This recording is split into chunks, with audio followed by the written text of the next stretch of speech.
Alright guys, let's start talking about DNA, right? So we've covered DNA before, way back when we talked about macromolecules, so let's go over the stuff that we already do know. We know that DNA is an example of a polymer, and my polymer is the nucleic acid. We know that since it's a polymer, that it's made of monomers, and don't forget a monomer is just one thing, and then poly was more than one. So my single units that make up DNA, this is going to be a nucleotide, and we'll go back to what a nucleotide is made up of. From the macromolecule unit, we learned our elements. We know that DNA is made up of carbon, hydrogen, oxygen, nitrogen, phosphorus, and then sulfur. And remember, carbon right here, this is the most important element to us because anything that has carbon is considered organic, and organic are living, right? All right, let's see, what else do we know about DNA? We know that DNA is going to store my genetic information, right? But remember, when we talked about it a long time ago, that we called DNA a blueprint. And a blueprint really does just store information. Think about an architect. Architects have blueprints, but that doesn't mean they have an actual house. So you take your blueprint and then you actually make something from it. So this storing genetic information, this blueprint, eventually is going to code for some type of protein, right? And when we talked about proteins, again, way back in our macro unit, we know that proteins code for a physical organism, all right? Let's talk about where DNA is. Okay, well, DNA can be in two different spots. If I'm talking about eukaryotes, eukaryotic DNA is located inside your nucleus, versus if we're talking about a prokaryote, which is going to be like your bacteria, etc., etc. Eukaryotes, that's you, so animals, plants. But my prokaryotic bacteria, this is going to be in the cytoplasm, which is going to be a nucleoid region, okay? This is everything that we had covered since macromolecules, right? A couple new things, but I think that you guys are pretty familiar with, is how DNA looks. DNA, whenever it's structurally described, is a double helix, right? Which means if I were to draw it out, it would look something like that, okay? Now when I drew that, how many lines did I draw? I drew 2. So now we know that DNA is a 2-stranded molecule, which is super important to us later, okay? So here is 1 strand and here is 2. And you have to think about it, well, if that's made of 2 strands, where did they come from? Well, that's pretty easy, because let's say this is you, so there's your cute little smiley face. Well, where did you come from? Well, you came from your dad's sperm, and you came from your mom's egg. Those each had 1 copy, and then when that made you, now you have 2 copies. And all you have to do, right, because you were 1 cell big at some point, and then a time frame amount later, now you're mini cells. Well, all your cell does is it starts to divide. So now it has 2 cells, and then those 2 cells will divide, and now you have 4, etc., etc., etc., and you'll go until you have trillions of them. But we'll talk about this mechanism right here as how you have 2, and then you still have 2 in every cell. All right, so now let's talk about forms of DNA. Just like water, right? If I say water, well, what kind of forms does water come in? Water comes in liquid and gas and solids, right? Well, DNA is going to do the same thing. So DNA forms. My first form, right, is going to be loose DNA. All right, loose DNA, its function when we see this loose DNA, this is during normal cell function. So when your cell is doing what it's supposed to be doing. And if I were to draw what that looks like, okay, so here's my cell, and then here's my nucleus, because we're just going to focus on eukaryotes. And then my loose DNA would just be kind of jumbled up in here. It looked like a big plate of spaghetti. That big plate of spaghetti has a name, so just like ice is still water, it's just solid water. So when I look at DNA, when it has this loose form, it's called chromatin, okay? So chromatin is loose DNA, and that's when my cell is doing its normal job. But at some point, I'm going to have to move this DNA. And so if you think about this like a plate of spaghetti, so I just served you guys a big plate of spaghetti. How are you going to get that spaghetti from the plate to your mouth? Well, usually people spin it on a fork. And so that will condense it. So now I have condensed DNA, right?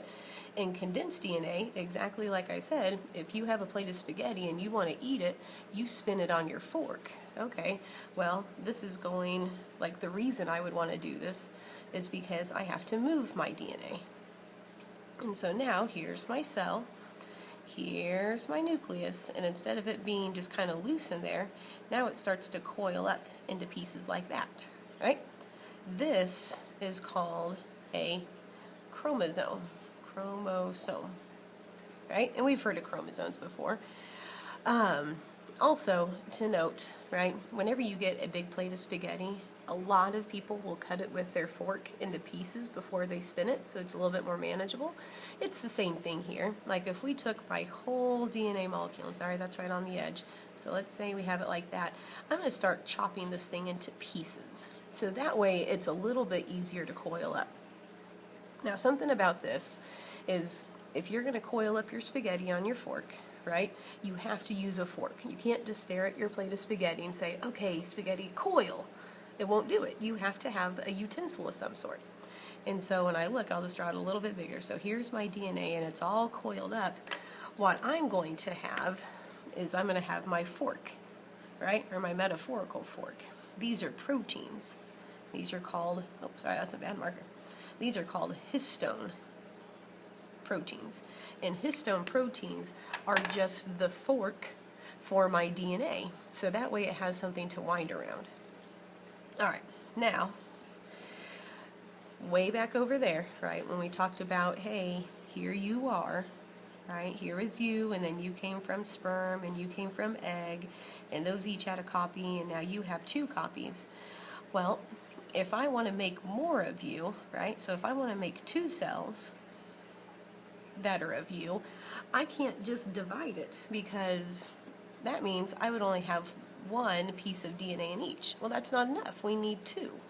And so what we have to do right before we divide is we have to double my DNA. All right, well, that doubled DNA has a name. So this is duplicated DNA, right? And its purpose is so that way I can make more cells, right? So if I drew my cell, so there's my cell, there's my nucleus, so instead of having 1 stick, now I have 2. Instead of having 1 stick, I have 2, all right? This is called, because see, like this was a chromosome, that was chromatid, this is called a duplicated chromosome, all right? And normally, you know, if you, well, and this is still a drawing, but if you look at it, there'd be 2 sticks. Well, if I'm going to move these sticks around, right, these pieces of DNA, I have to have something to hold them together, right? That's going to be this button in the middle. This button has a name. He is called a centromere, and he's in the center. So centromere is the center. He holds that DNA until I move him where he needs to be. And then, if you've ever seen really fancy people eat spaghetti, sometimes they spin their fork on top of a spoon, and that's to keep the spaghetti from falling. Well, we have something similar here. If I'm moving my genetic information, which is coding for my entire life, then I need to make sure I keep it really safe. So I put these caps on the end. This is called a telomere. And the telomere is going to help keep my DNA from unwinding. Think Phineas and Ferb when they talk about aglets, right? And they keep your shoelaces from unwinding, those little hard caps at the end. That's what those do.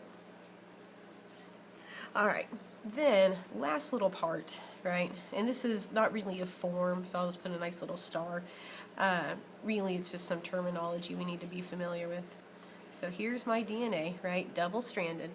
And then we talked about how we chopped this thing into pieces. So maybe we have some pieces that look like this. So this would be a chromosome. This would be a chromosome. This would be a chromosome, right? It still codes for you. Well, if I were to take that piece, right? And so now I just have this piece of DNA. Well, on that piece of DNA, we have all of our traits. Those are called genes. So each segment of a chromosome is a gene, and these genes can be really big, or these genes can be super tiny. But what a gene does, right, its function is to code for a trait, which will be a protein, and that's what we talked about earlier, how DNA is my blueprint, and then my blueprint actually codes for something physical. Well, that's where we get that, is I take my big stranded DNA, I chop it into pieces, so that way it's easier to manage, and then on those chopped up pieces, each section is going to code for some type of trait for your organism. All right, so now let's go back to my whole nucleotide information, right? So we have DNA, right? And then DNA is composed of many nucleotides, because remember, nucleotide is a monomer, which is one, but if it's a nucleic acid, that means it's made of more than one. So when I look at nucleotides, I made of 3 parts. My first part is a phosphate group. My second part is a sugar, and I'll put a little star next to it because we need to talk about that.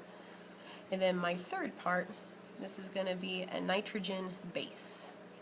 Okay, so let's draw a really simplified picture. My phosphate group, things to know about it, is this is my backbone, right? And my backbone is the outermost part. And so if I were to draw a nucleotide, I'll just make it a square. This will be phosphate.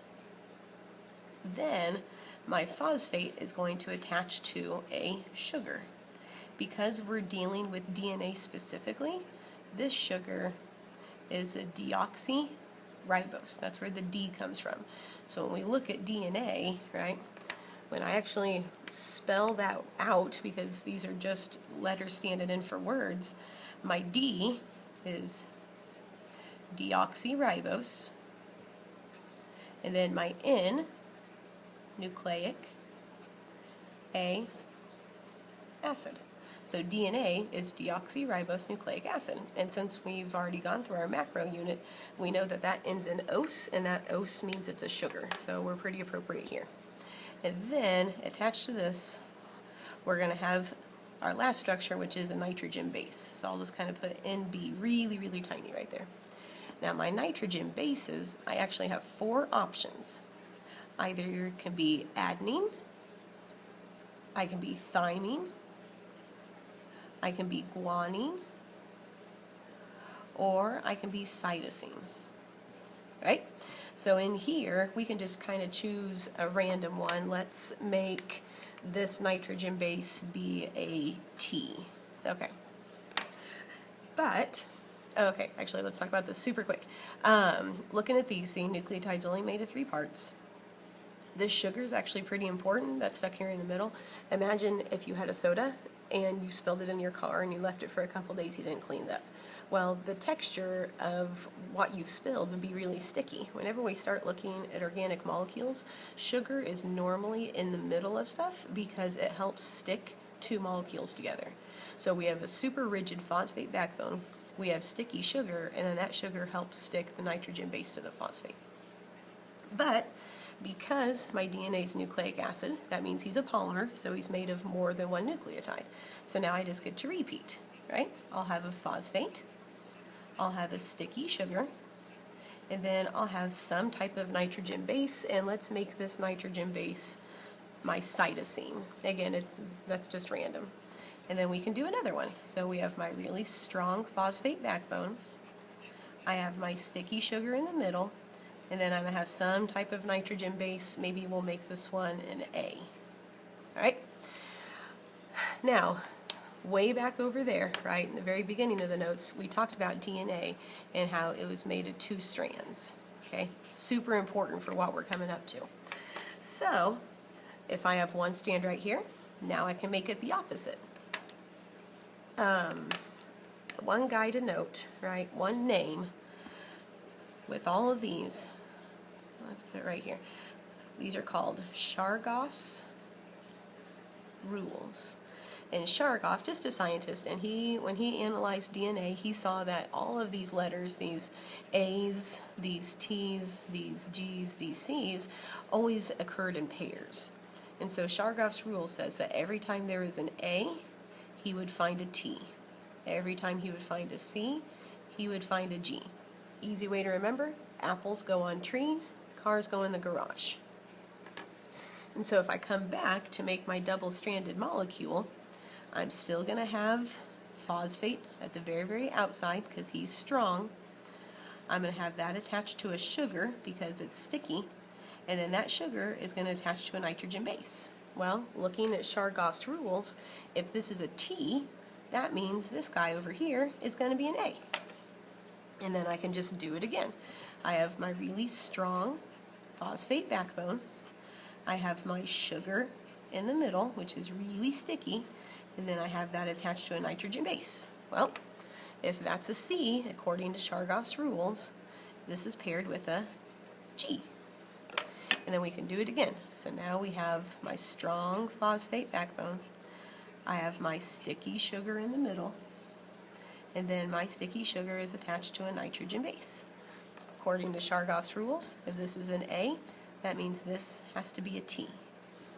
Now, because this is a DNA molecule, right, and I'm going to need to kind of make sure he stays nice and safe and put together all the time, I need to hold these 2 strands together. So I'm going to draw these bonds, right? Way back when we talked about different types of bonds and which ones were weak and strong, these are really, really weak bonds. These are hydrogen bonds. Okay, and hydrogen bonds inherently are very weak, which is what I want, because going back, remember, if I have my awesome little guy, he's made from egg and sperm, and I need to make a copy, all I have to do is have something come around and break these bonds, and if I break those bonds, that'll split these 2 strands apart, and then I can use Chargaff's rules to match up nitrogen bases here, to match up nitrogen bases here, and then I'll have 2 copies of DNA. And then I can put those 2 copies in 2 new cells and have identical sets of everything. So let's talk about what that looks like super quick. First of all, just a note, make sure we know this right here, phosphate sugar, nitrogen base. This is a nucleotide, right? And then when I have a bunch of nucleotides together in 2 strands, that's what makes my DNA. All right, so let's talk about our last process. Now, if I want to make a copy of DNA, right? This is my thing right now, is I want to copy DNA. That process has a name. It's called replication.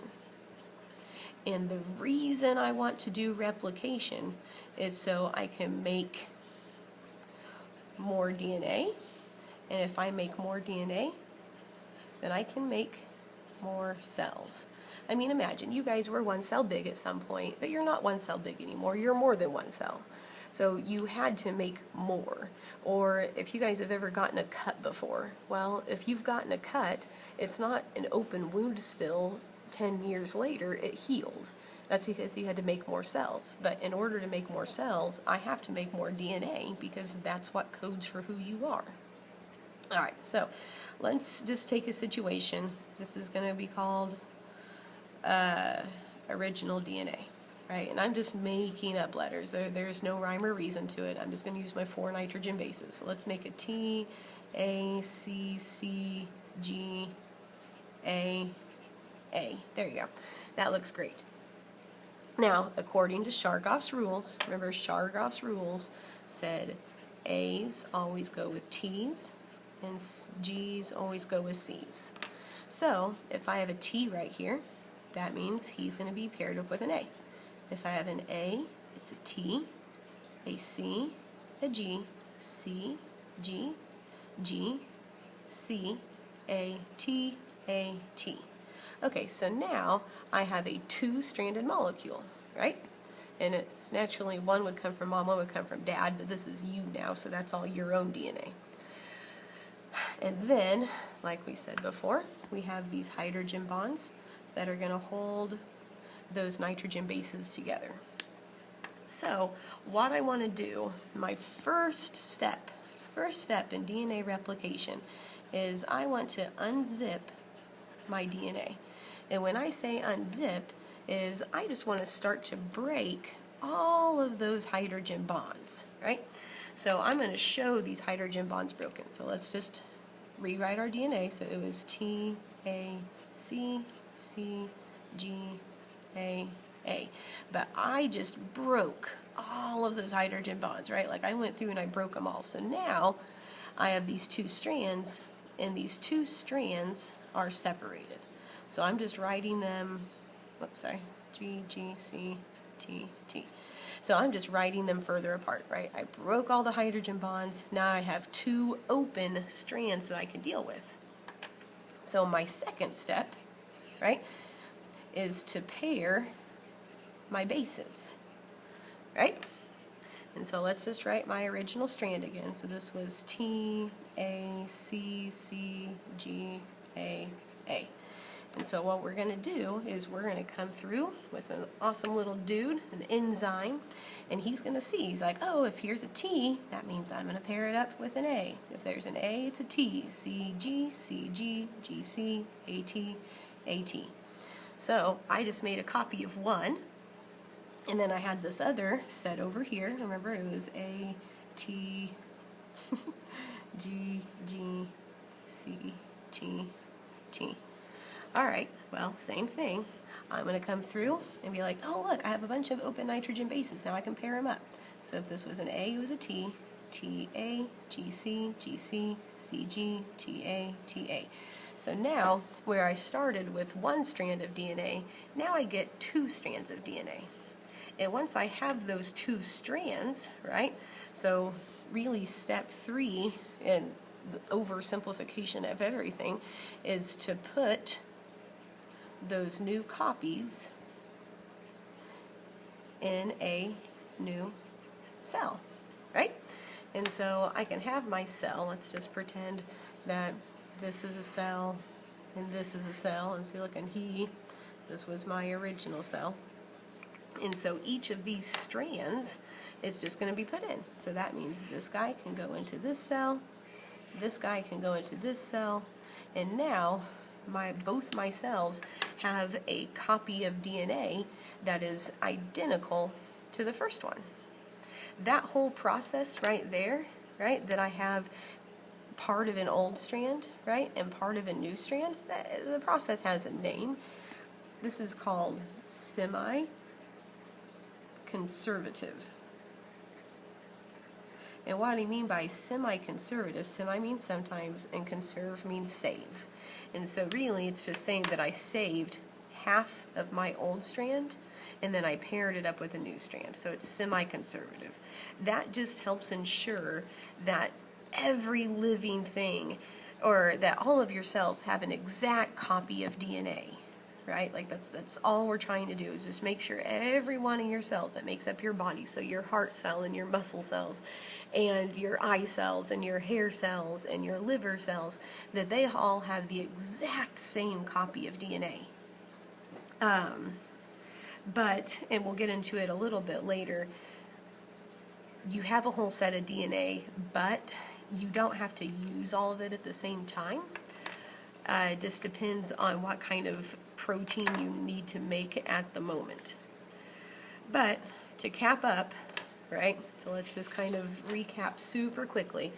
When we go through DNA, right, so DNA is made of a nucleotide, and my nucleotide is made of a phosphate group a really sticky sugar, and then one of my 4 nitrogen bases. So that means that can either be an A, a T, a C, or a G. Okay? That's my first thing about DNA. Made of nucleotides. Nucleotides are made of 3 different pieces. These nucleotides, these are held together by hydrogen bonds, which are really, really weak. And that's important because we need to separate our DNA like we did a second ago. If those hydrogen bonds weren't really weak, then it would be hard to separate. And if your DNA is hard to separate, there's more likely that something could mess up. All right, another thing about DNA that we have to know. We need to know its name. So this is deoxyribose nucleic acid, DNA. And the deoxyribose, that's that sugar that's all the way right there. Okay, next thing about DNA that we have to know. We have to know that it's a double helix, and the double helix means there's 2 strands of it, right? And the 2 strands are important because we need to split those apart so that way when we make new cells, we have a template to go off of. Next thing is that DNA goes through replication, right? And replication is super important because if I can go through replication, that means I get to make new cells with identical copies of DNA, okay? That's super important. Every living cell needs to have the capability of going through replication. If they don't, then we'll never get new cells, which means you probably won't have an organism very long. And then replication, when we do this process, we need to remember our rules. That A's and T's go together, and that C's and G's go together. In the next one, we'll talk about what happens if we don't pair those up correctly. Well, yeah, we'll just talk about what happens if they don't pair up correctly. All right, if you guys ever have any questions, you know where to find us.